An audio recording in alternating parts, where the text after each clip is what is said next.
In today's product review, we've got the Airoh Aviator 2.3.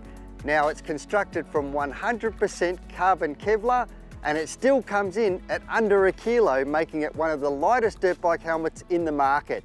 But the big news is, Airoh have developed and patented the new AMS squared system, which reduces the rotational acceleration transmitted to the user. The AMS squared system consists of two different density shells, connected together by means of a rubber dampening ring on a central pin and a set of rubber elements placed between the two shells. In the event of an impact, the outer shell moves independently of the inner shell, reducing the transmitted rotational acceleration and possible brain damage.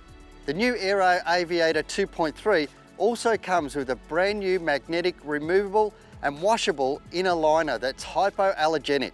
Now, other than the AMS squared system and the magnetic liner, the 2.3 is pretty much the same as it's been before. The shell looks exactly the same, the look of the helmet is the same, and it comes with those fantastic features with the great venting that it has up the top there, and also the venting that it draws in the cold air and sucks the hot air out the back.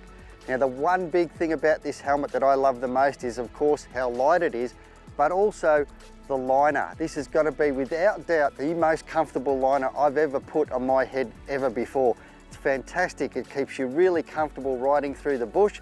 You can do a day of riding and feel like you haven't even had a helmet on. It is such a comfortable helmet, and I think that's a major plus besides the lightness. And now with the AMS squared system, this helmet is out of this world.